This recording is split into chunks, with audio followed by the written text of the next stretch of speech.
Hello everyone. So our next chapter is ethics and laws in corporate communication. So basically what is ethics? Ethics is a moral principle that governs a person's behavior or the conducting of an activity, or we can say the branch of knowledge that deals with moral principles.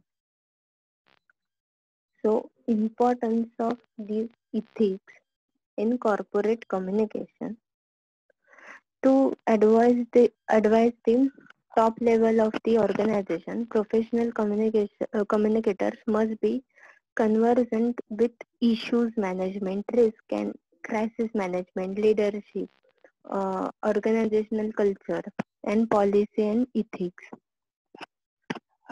Decision at the higher level of the organizational system almost invariably include an ethical component. For example, uh, culture, environment, accountability, communication, uh, that influenced by the ethics or ethical behavior of that company, or the regarding person.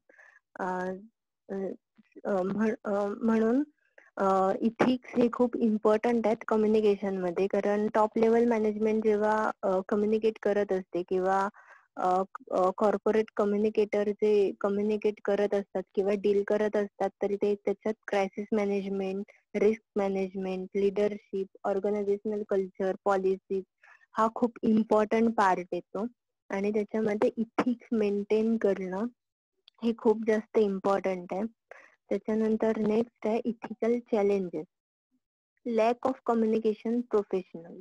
तर first challenge काय आहे, तर lack of communication professional. कारण तितकं ability असलेलं किंवा तितका experience असलेलं किंवा कॉम्पिटंट पर्सन जे आहेत तर ते अवेलेबल होत नाही. हे पहिलं चॅलेंज आहे. नेक्स्ट आहे do not have training in ethical decision making. आता डिसिजन मेकिंग साठी ट्रेनिंग नाही देऊ शकत किंवा तितकं प्रोव्हाइड केलं जाऊ शकत नाहीये, कारण पर्सनल इंडिव्हिज्युअलचे पण काही इथिक्स असतात. ठीक आहे, तर त्याच्यानुसार ऑर्गनायझेशनल डिसिजन मेकिंग साठी ट्रेनिंग जे आहे तर ते प्रोव्हाइड केलं जात नाही. तर हे दुसरं चॅलेंज आहे. नेक्स्ट आहे guidelines for corporate communicators. First one is conversant with the value system of their organization. Uh, uh, the first thing is that communication professionals must pay attention to the ethics before they desperately need it. Professionals, communicators must be conversant with the value system of their organization before these values are publicly called into question. आता एकतर आपले कंपनीचे जे काही ethics आहेत किंवा value system आहे तर ती डिफाईन केली पाहिजे की मोटिव्ह काय आहे.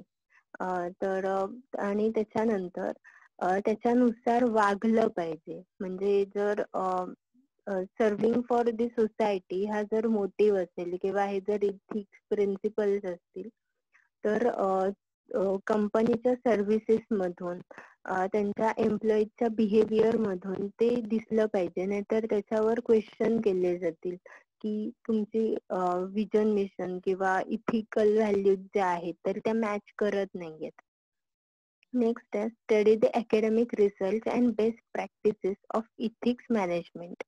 They should study the academic research and best practices of issues management to best prepare themselves to engage ethical issues. आता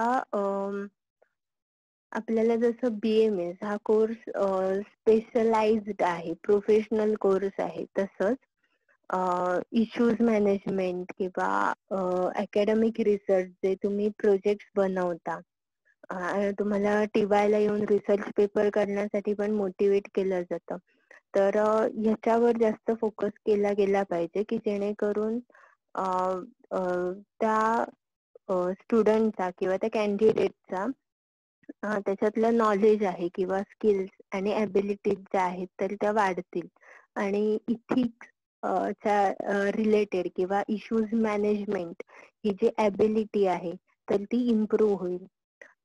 नेक्स्ट आहे emphasise on communication. It is the responsibility of the corporate communication experts to educate the decision makers about the many ways that communication can contribute to the success of the organization, including solving and preventing ethical dilemmas. आता कम्युनिकेशनचा किती important role आहे किंवा communication हा ऑर्गनायझेशनचा basic part आहे. तर हे आधी employees पर्यंत पोहोचवलं गेलं पाहिजे आणि त्याच्यानुसार त्या पद्धतीचं ट्रेनिंग जे आहे तर ते एम्प्लॉईजना प्रोव्हाइड केलं गेलं पाहिजे. नेक्स्ट आहे टीच employees. they can teach employees what is to be considered when confronting an ethical dilemma, reward ethical behavior, encourage the defining of issues in ethical terms, and encourage an atmosphere of open ethical debate. आता प्रत्येक एम्प्लॉईचं किंवा कंपनीच्या कल्चरनुसार त्याच्या values change होत जातात. पण मग ethical टीच employees म्हणजे ट्रेनिंग मधला पार्ट जो आहे. आता मार्केटिंग किंवा सेल्स पर्सनलचं ट्रेनिंग तुम्हाला माहित असेल ऐकून की त्याच्यामध्ये कम्युनिकेशनवर जास्त भर दिला जातो. तसंच बाकीचे पण एम्प्लॉईज जे आहेत तर त्यांना पण ह्या गोष्टी शिकवल्या गेल्या पाहिजेत की जेणेकरून इथिकल डिसिजन मेकिंग आहे तर ते त्यांना करता येईल. त्याच्यानंतर ज्या फॉर डीलिंग विथ इश्यूज और एनी क्रायसिस हे त्यांना इझिली हँडल करता येईल. नेक्स्ट आहे corporate communication and professional code of ethics. So आता ह्याच्यात important code of ethics of corporate communication that are: first one is honesty. Professional communicators should adhere to highest standard of accuracy and truth in advancing the interest of those they represent and in communicating with the public. पहिली गोष्ट honesty. एकतर तो person जो आहे तर त्यांनी खरं सांगितलं पाहिजे त्याच्या प्रोडक्ट बद्दल. म्हणजे फेक इन्फॉर्मेशन देता कामा नये किंवा कंपनीशी सुद्धा त्यांनी ऑनेस्ट राहिलं पाहिजे. समजा एखादं सिक्रेट डिस्कशन आहे किंवा मीटिंग आहे फ्युचर प्रोडक्टच्या रिलेटेड किंवा एखादी स्ट्रॅटेजी आहे तर त्या पर्सनने बाहेर जाऊन शेअर केली दुसऱ्या एका कंपनीच्या पर्सनची जो कॉम्पिटिटर आहे. तर मग इथे ऑनेस्टी हा पार्ट राहणार नाही. तर त्याच्यामुळे इथिक्स मध्ये पहिलं आहे ऑनेस्टी. नेक्स्ट आहे ॲडव्होकसी. They should serve the public interest by acting as responsible advocates for those they represent. ॲडव्होकसी मध्ये जे प्रॉडक्ट जे सर्व्हिस तुम्ही रिप्रेझेंट करताय तर त्याच्या फेवर मध्ये राहून ऑनेस्टली तुम्हाला ते पटवून द्यावं लागेल की ते प्रोडक्ट चांगलं आहे का. आणि अर्थात फेक प्रोडक्ट मार्केटमध्ये आणत नाही कंपनी.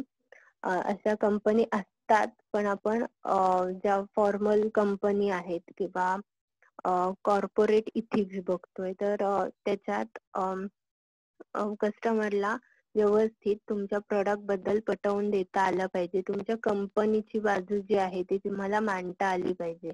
म्हणजे असं होऊ शकतं की समोरचा पर्सन जो आहे कस्टमर तर ते ॲलिगेशन्स किंवा क्वेरीज रेज करू शकतात. तर त्यावेळी तुम्हाला त्याला आन्सर करता आलं पाहिजे प्रॉपरली. नेक्स्ट आहे expertise. Expertise in what sense की नॉलेज अँड एक्सपिरियन्स. आता एखाद्या कस्टमरशी डील करताना तर तेव्हा समोरच्या कस्टमरची नीड काय आहे किंवा तो कस्टमर कसा अप्रोच होईल, तुमच्याकडे असलेल्या प्रोडक्ट आणि सर्व्हिसेसचं नॉलेज, तर ह्याच्यामध्ये एक्सपर्टीज आल्या पाहिजेत की जेणेकरून समोरच्या पर्सनला प्रॉपरली अप्रोच करता येईल. त्या पर्सनच्या ज्या क्वेरीज आहेत तर त्या सॉल्व्ह होतील किंवा रिसर्च अँड एज्युकेशन आहे किंवा प्रोफेशनल डेव्हलपमेंट आहे, तर ह्या एरियामध्ये पण इम्प्रुव्हमेंट होईल. एक म्युच्युअल अंडरस्टँडिंग बिल्ड होईल आणि त्याच्यामुळे कस्टमर रिलेशनशिप मॅनेजमेंट बघतो आपण. नेक्स्ट आहे independence. Professional communicator should provide objective counsel to those they represent. They should be accountable for their actions. आता ते ज्या गोष्टी करतायत किंवा ज्या गोष्टी सांगतायत, बोलतायत, तर त्याला तो पर्सन अकाउंटेबल असला पाहिजे. तर निगेटिव्ह केस बघायला गेलो तर एखाद्या सेल्स पर्सनने समजा सांगितलं की मी तुम्हाला वर्षभराची गॅरंटी देतो या प्रोडक्टची, काय झालं तर मला आणून द्या. ठीक आहे. तर तो पर्सन आणि कंपनीची पॉलिसी नाहीये किंवा गॅरंटी नाहीये त्या प्रोडक्टवर, तर तो पर्सन अकाउंटेबल असला पाहिजे की जे त्यांनी प्रॉमिस केलंय आणि ते त्यांनी इंडिपेंडेंटली हँडल केलं गेलं पाहिजे. नेक्स्ट आहे लॉयल्टी.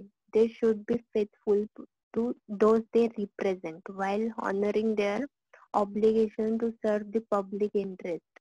मगाशी आपण ऑनेस्टी हा पार्ट बघितला, तर इथे लॉयल्टी ही आपण ज्या ऑर्गनायझेशन मध्ये काम करतो तर त्याच्याशी लॉयल राहणं गरजेचं आहे. म्हणजे तिकडच्या ज्या काही पॉलिसीज असतील किंवा प्रायव्हसी मेंटेन करायची असेल तर ती केली गेली पाहिजे. नेक्स्ट आहे fairness. They should deal fairly with clients, employers, competitors, peers, vendors, and the media and the general public. They should respect all opinions and support the right of free expression. आता फेअरनेसनेस मध्ये fairly deal केलं गेलं पाहिजे. म्हणजे कुठेही fakeness असता कामा, म्हणजे क्लायंटची, एम्प्लॉयरची, कॉम्पिटिटरची, मीडियाची, तर तिथे पण म्हणजे ऍडव्हर्टायझिंगचे जर कन्सिडर करायला गेलो तर त्याच्यामध्ये काही ऍडव्हर्टाइजमेंट जे असतात तर त्याच्यात दुसरं प्रोडक्ट कसं वाईट आहे तर हे दाखवलं जातं किंवा दुसऱ्या प्रोडक्टची बॅड पब्लिसिटी केली जाते, तर हे फेअर नाहीये. तुम्ही तुमच्या प्रोडक्टची पब्लिसिटी करणं हे फेअर आहे, पण म्हणून दुसऱ्याचं प्रोडक्ट आहे किंवा कॉम्पिटिटरचं प्रोडक्ट आहे तर ते चांगलं नाहीये, ही पब्लिसिटी किंवा हे इथिक्स मध्ये बसत नाही. त्याच्यासाठी फेअरनेस. नेक्स्ट आहे मास मीडिया लॉस. आता हे बघितलेत तुम्ही, तर defamation. There is always a delicate balance between one person's right to freedom of speech and another's right to protect their good names. It often difficult to know which personal remarks are proper and which run afoul of defamation law. As soon as any company publishes on the internet, its content is instantly accessible from almost anywhere in the world.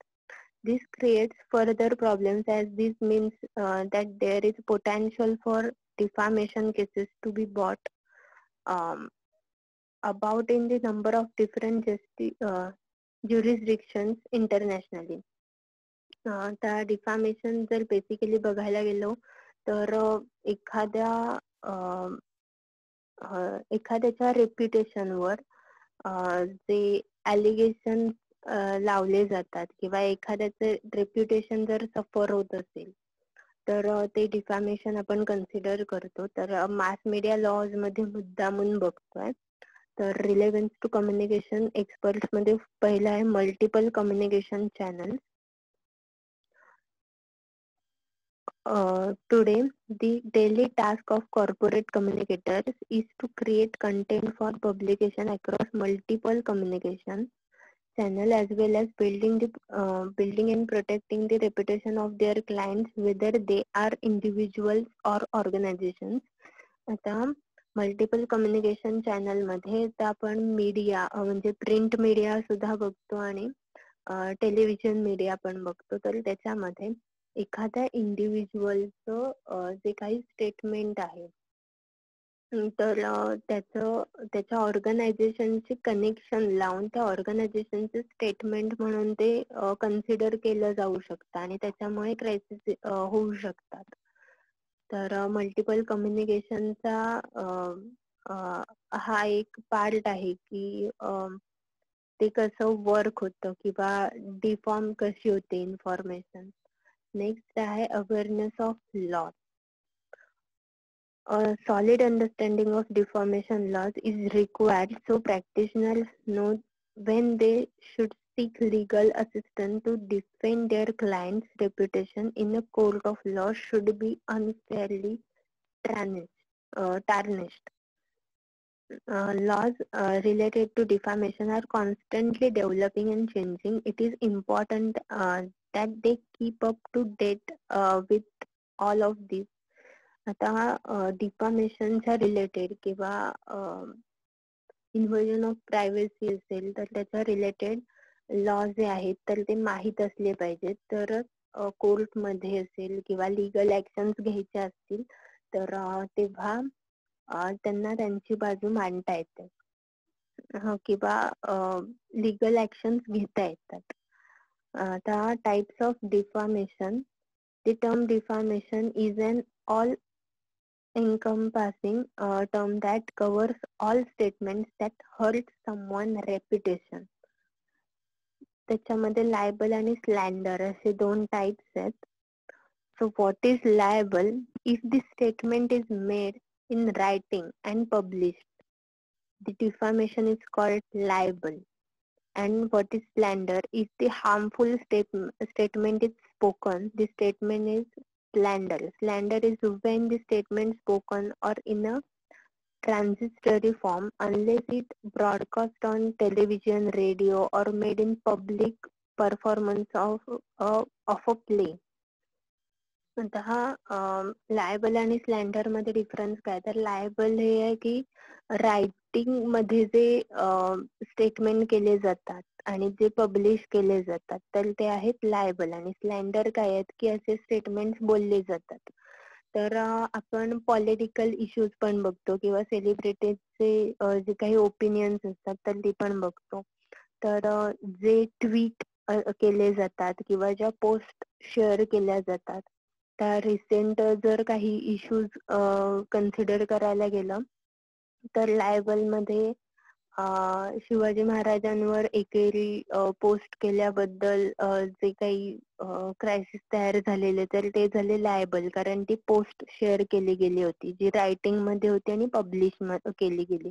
स्लॅन्डर मध्ये जेव्हा same की ते कॉमेडियन्सनी त्यांच्या show मध्ये काही jokes बनवले जे महाराजांवर होते.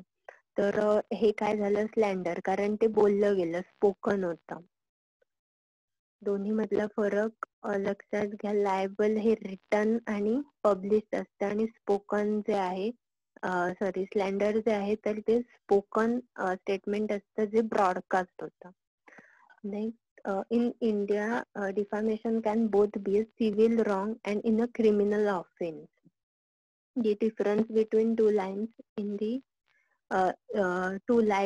the objects that seek to achieve, while the civil wrong tends to provide for a redressal of wrongs by awarding compensation. A criminal law seeks to punish a wrongdoer and send a message to others not to commit such acts. आता Indian law नुसार defamation civil आणि criminal दोन्ही offences मध्ये consider केलं जातं.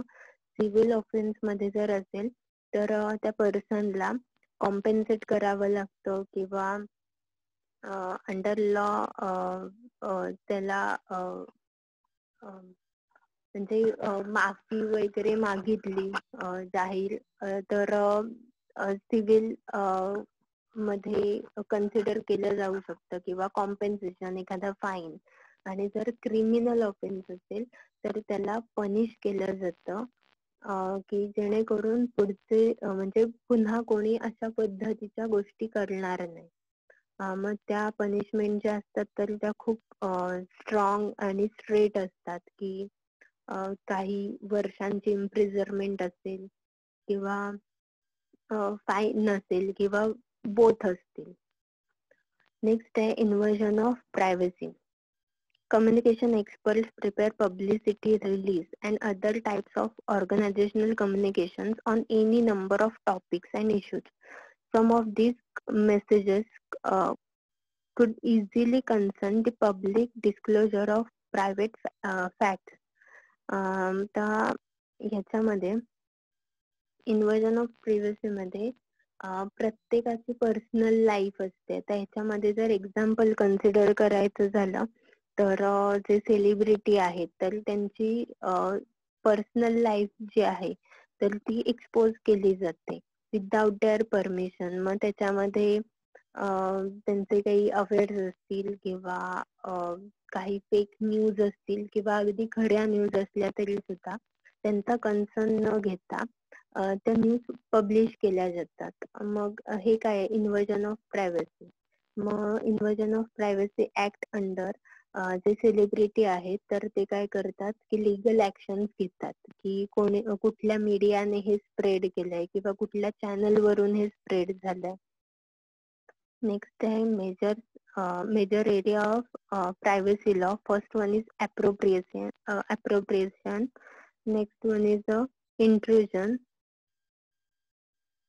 Appropriation of a person's name or likeness for commercial or trade purposes without permission in an invasion of privacy and may be violation of a person's right to publicity.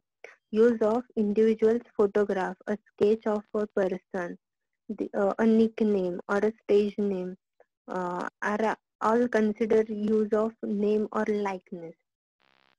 आणि intrusion on the individual's solitude or intrusion in an invasion of privacy. The legal wrong occurs as soon as information about individuals is illegally collected. Subsequent publication of the material is not required. आता appropriation मध्ये जर एखाद्या पर्सनचं नाव चुकीच्या पद्धतीने घेतलं गेलं असेल किंवा चुकीचं घेतलं असेल किंवा त्या पर्सनचा काही संबंध नसताना म्हणजे फॉर एक्झाम्पल मला एक्स पर्सनचं नाव घ्यायचंय आणि मी बातमी देताना वाय पर्सनचं नाव घेऊन दिलं कारण त्यांचं सरनेम किंवा नाव सेम असेल. तर हे काय झालं की ते इन्व्हर्जन ऑफ प्रायव्हसी की नाव चुकलं माणसाचं. ठीक आहे. त्याच्यानंतर नेक्स्ट आहे की एखाद्या पर्सनला न विचारता त्याचे फोटो पब्लिश केले गेले ऍडव्हर्टाइजमेंट साठी असतील किंवा त्या पर्सनचं निकनेम आहे किंवा पब्लिसिटीसाठी त्या पर्सनचं नाव यूज केलं गेलं त्याचा कन्सर्न नसताना तर ते आहे अप्रोप्रिएशन अंडर येतं. इंट्रुजनच्या अंडर काय येतं की त्या पर्सनची इन्फॉर्मेशन आहे ती इलिगली कलेक्टेड केली गेली असेल. फॉर एक्झाम्पल सेलिब्रिटीचं कन्सिडर करायला गेलं किंवा एखादा बिझनेस टायकॉनची इन्फॉर्मेशन असेल तर त्यांच्या पर्सनल लाईफ बद्दल म्हणजे अक्षरशः डिटेक्टिव्ह सारखं सगळी इन्फॉर्मेशन कलेक्ट करून मग ती पब्लिश केली तर ते आहे इंट्रुजन की ते इलिगली माहिती मिळवली गेली. इंटरव्ह्यू मेथड असतील किंवा मीडिया जेव्हा त्यांना कॅच करतं कॅमेरामध्ये तर ह्या मेथड आहेत तर त्या काइंड ऑफ लिगल मेथड्स आहेत. तर इंट्रुजन ही इलिगल मेथडने कलेक्ट केलेली इन्फॉर्मेशन कन्सिडर केली जाते. Guidelines regarding employee news. First one, focus on organization related activities. Have employees submit personal news double check information, tell employee how story or photo will be used, have employee sign blanket release. आता एम्प्लॉईजला news देताना म्हणजे अगदी एखादा कंपनीचा employee असेल आणि त्याला आपल्या कंपनीची न्यूज जर द्यायला सांगितली असेल तर त्याच्यामध्ये ऑर्गनायझेशनच्या कुठल्या ऍक्टिव्हिटीज ज्या आहेत तर त्या सांगितल्या पाहिजेत. त्याच्यानंतर कुठल्या पर्सनची पर्सनल न्यूज आहे किंवा पर्सनल लाईफ बद्दल सांगितलं गेलं पाहिजे. म्हणजे फॉर एक्झाम्पल छोटी गोष्ट असते की त्यांचा सीईओ असेल किंवा त्यांचा जो काही बॉस असेल तर त्याला क्रेडिट देण्यासाठी त्याचं डेडिकेशन आहे म्हणून तो किती तास काम करतो किंवा त्यांचे व्ह्यूज काय आहेत हे जर सांगितले तर म्हणजे ऑफकोर्स विथ कन्सर्न. नेक्स्ट आहे डबल चेक इन्फॉर्मेशन. तर त्याच्यामध्ये नाव किंवा कुठलीही पर्सनल इन्फॉर्मेशन गेली नाहीये ना हे चेक केलं गेलं पाहिजे. एम्प्लॉईजना कुठली स्टोरी किंवा कशी बनवायची, फोटो कुठले द्यायचे हे पण एक सेन्स जो आहे तर तो शिकवला गेला पाहिजे. नेक्स्ट आहे before using employee picture or words in advertising written permission is essential.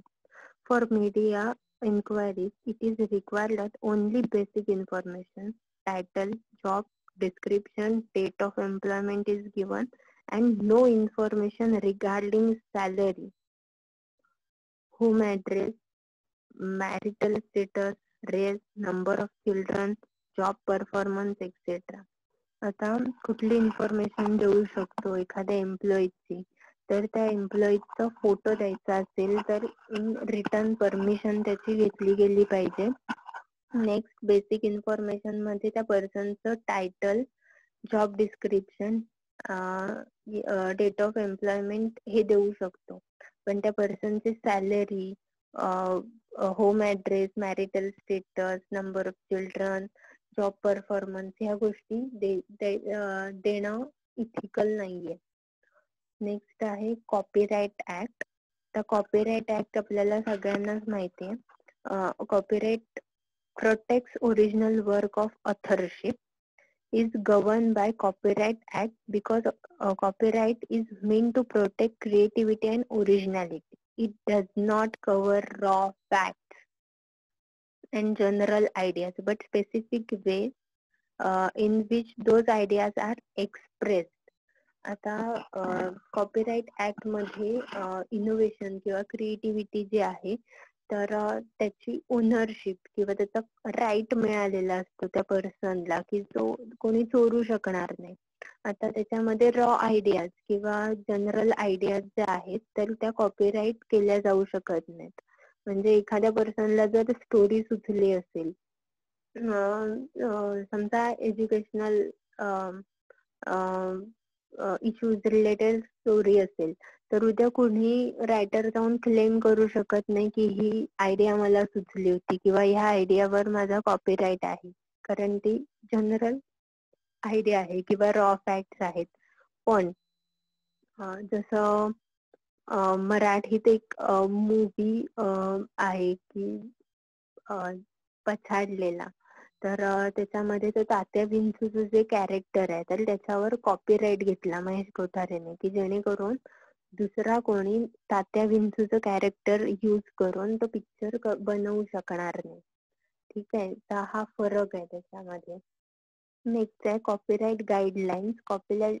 Copyright guidelines मध्ये use the letter of C in circle follow by word copyright, cite the year and name of owner.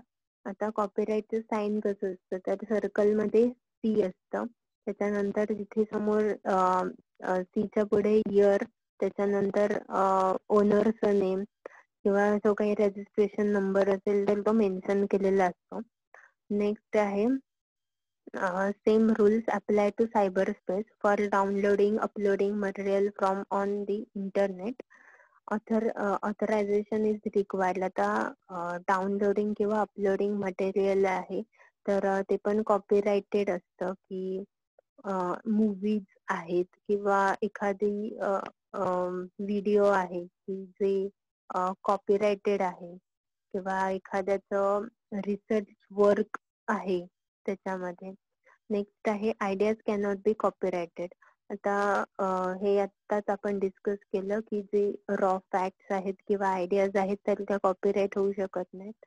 Major PR material should be copyrighted. आता major PR materials मध्ये brochures, annual report, video tape,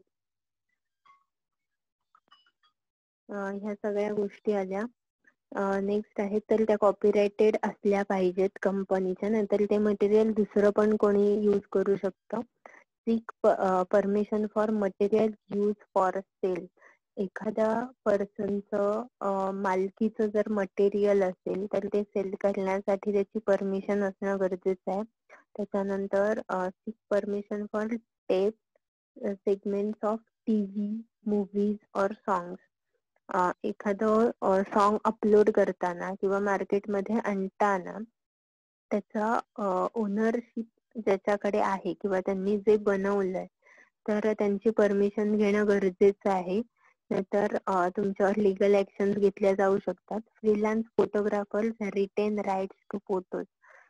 freelance photography मध्ये आता Pinterest वर तुम्ही बघू शकता किंवा Google वर सुद्धा काही फोटोज असतात की जिथे डाउनलोडिंगचा ऑप्शन नसतो, तिथे कॉपीराईटचा मार्क येतो. तर त्यांचे त्या फोटोचे राईट जे आहेत तरी त्या पर्सनकडे, त्या फोटोग्राफरकडे असतात. तर ते फोटो यूज करण्यासाठी त्या पर्सनचं नाव यूज करावं लागतं, त्यांची परमिशन घ्यावी लागते.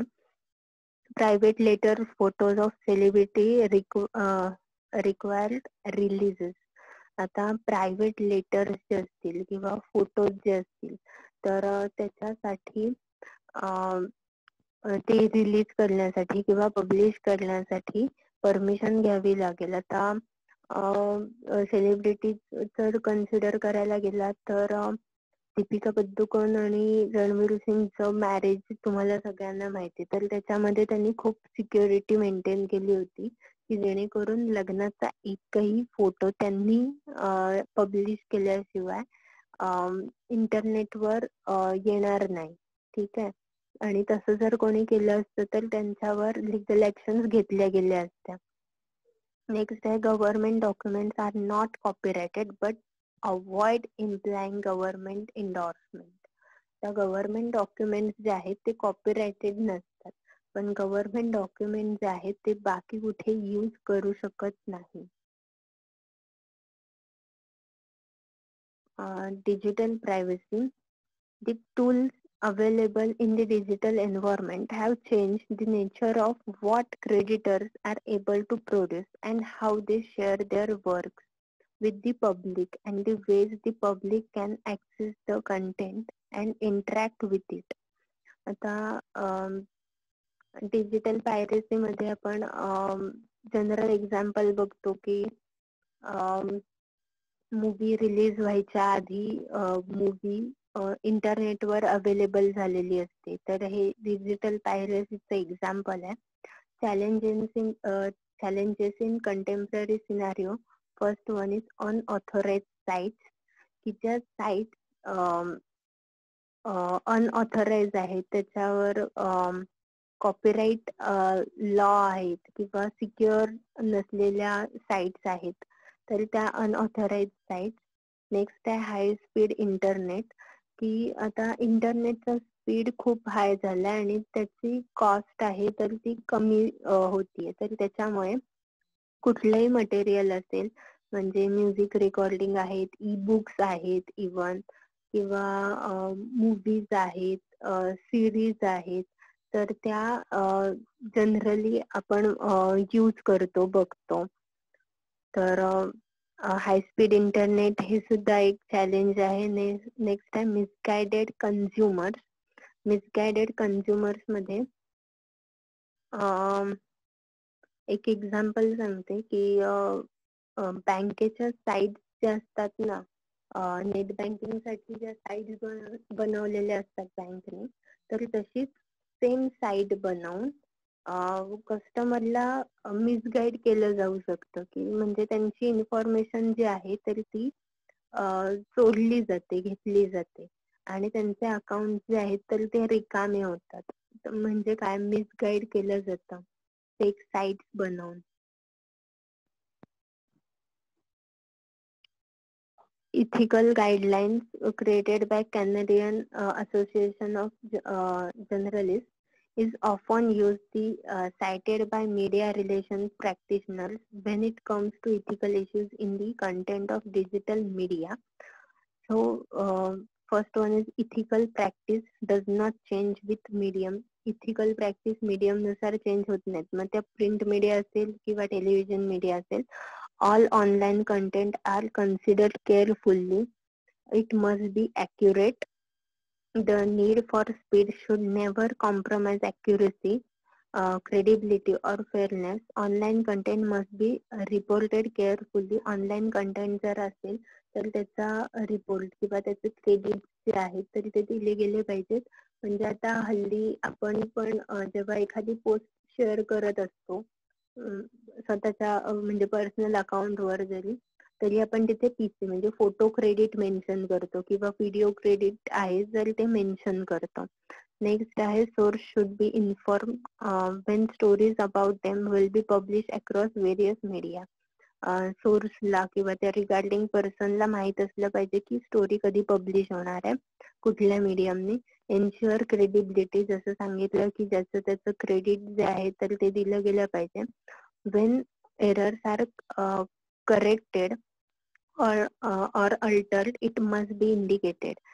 जेव्हा एरर्स येतील किंवा ते करेक्ट केले जातील तर ते इंडिकेट केले गेले पाहिजेत. फॉर एक्झाम्पल एखाद्या पर्सनचं नाव चुकलं असेल तर मग ते पुन्हा पोस्ट करताना त्याच्यात हायलाइट केलं गेलं पाहिजे. Online materials such as images or videos must be used with proper permission and credit. Information gathered through online must be confirmed, verified and properly sourced or vetted. आता ऑनलाईन व्हिडिओज आहेत, information आहे किंवा source आहेत तर ते with permission त्यांचं material आहे तर ते यूज केलं गेलं पाहिजे. नेक्स्ट आहे right to information. Information is a power. It does becomes to lack information is to deprive, and latter to withhold information is the infringement of persons, civil or even human rights. If this is the case, then right to information also gives public the right to communicate or respond, and that too by giving resource to respond in equal measure. आता right to information मध्ये माहितीचा अधिकार, ठीक आहे, म्हणजे कुठल्याही गोष्टीचा माहिती मिळवायची असेल, आता एखाद्या रोडच्या कन्स्ट्रक्शन मध्ये किती खर्च झाला, किती मनी अलॉट झाला होता, किती त्यांचं बजेट होतं, ही इन्फॉर्मेशन मिळू शकते. पण राईट टू इन्फॉर्मेशन मध्ये एखाद्या पर्सनची म्हणजे पर्सनल इन्फॉर्मेशन किंवा ह्युमन राईट्स फॉलो केला जाणार नाही अशी इन्फॉर्मेशन जी आहे तर ती दिली जात नाही. आता आपलं फर्स्ट युनिट झालंय तर तुम्हाला ही असाइनमेंट कंप्लीट करायची आहे. 5 क्वेश्चन आहेत, पीडीएफ फॉर्मॅट मध्ये सेंड करायचे. ईमेल आयडी मेन्शन केलेला आहे इथे.